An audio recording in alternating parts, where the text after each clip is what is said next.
Ayan, magandang hapon po sa inyong lahat. Ngayon po ituturo ko kung paano mag-apply ng fertilizer sa mga ganitong kalalaki na bougainvillea. Ayan. Ganito po yung spoon na gagamitin kong panukat.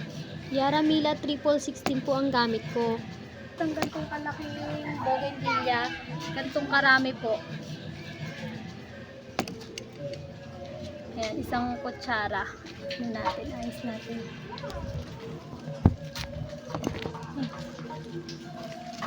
Ayan. Ganito po siya, ganitong karami.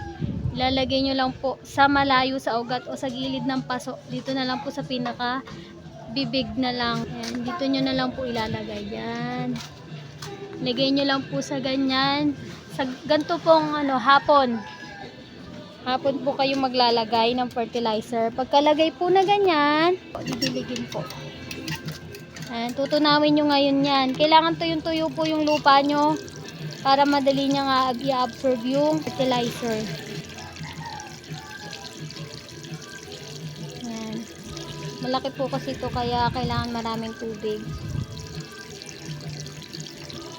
Ayan, tutunawin lang po siya. Pwede po gamitin nyo kung may hose po kayo, pero para madali po kasi didemo ko lang, ginamit ko itong sprinkler. Yan. Okay na po yan. Next naman po sa mga mini grafted naman po. Pag ganito naman pong mini grafted, ganito lang po. 1/2 lang siya ng kutsara na ganito plastic. 1/2, tapos ilagay nyo rin po malayo sa ugat. Ayan. Ganyan lang po. Ayan. Tapos saka po didiligin. Ayan. Saka po didiligin.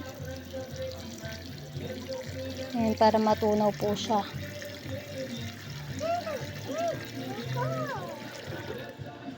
Ganyan po. At ayan, dito naman po sa small pot, ito pa po isang paraan. I-trim nyo po muna bago nyo lagyan ng fertilizer kung gusto nyo i-force bloom ang inyong mga bougainvillea. Baby, wait. Mommy's busy. Trim lang po. After po natin i-trim, lagyan po natin ng 1/4 lang po ng kutsara na plastic. Ito po yung sukutan ko. Pwede naman po kayong gumamit ng ibang kutsara, pero ganyan po ang panukat ko po na ginagawa. Ayan, lagyan po natin malayo sa ugat po. Ayan, malayo sa ugat. At saka po natin didiligin para matunaw po yung granules ng fertilizer. Ayan, ganyan po. Mas okay po na tutuyuin nyo po muna mabuti yung soil ng bougainvillea nyo bago nyo po applyan ng fertilizer para po i-absorb po agad ng halaman yung fertilizer. Para din po yun maiwasan yung pagkabulok ng stem or roots ng halaman. Kasi po pagbasa ang soil, babad po sa tubig ang roots, may tendency po na mabulok ang stem or roots ng halaman. Kaya ito po si Golden Picture, lalagyan ko po sana siya ng fertilizer kaso basa po pala yung soil kaya hindi ko na lang siya nilagyan ng fertilizer. Ganito naman po ang gagawin nyo kung gusto nyo siya maging lush na ganyan. Trim lang po ng trim para kumapal siya ng kumapal at dadami ang stems na lalabasan ng bulaklak. Ayan, ito pa po isang sample ng titrim natin para ma-force bloom siya. Ito po si Crying Beauty. Titrim natin paikot para ma-shape. Ayan. Bukod po sa pina-force bloom natin siya, nalalagyan na rin po natin siya ng shape. Nakokortihan na rin po natin siya at napapalago na rin po natin siya.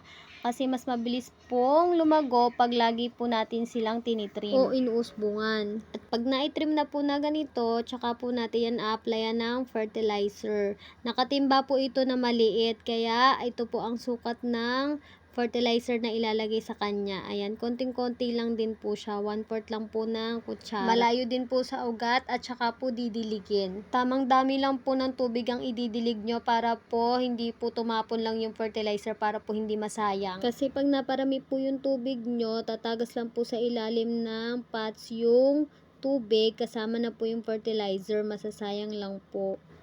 Ito naman po ang sample ko ng itinrim tapos ginamitan po ng Yaramila 1616.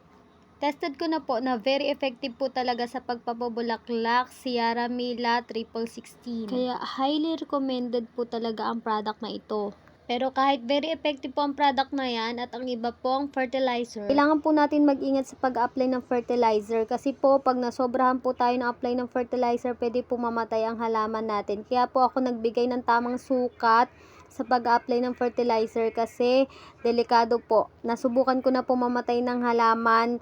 Ang hirap po, hindi po siya basta-basta may revive pag nasobrahan po sa fertilizer. Kaya ingat po tayo. Mas okay pa kulangan sa fertilizer kaysa masobrahan po ng fertilizer. At tuwing hapon po tayo mag-apply ng fertilizer. Every other week or pwede din po once a month po kung gusto nyo po palaging blooming ang inyong mga bougainvillea. Yun lang po muna for today's video. Pag po may question kayo, pwede nyo po akong i-chat sa aking Facebook account. Thank you po ng marami.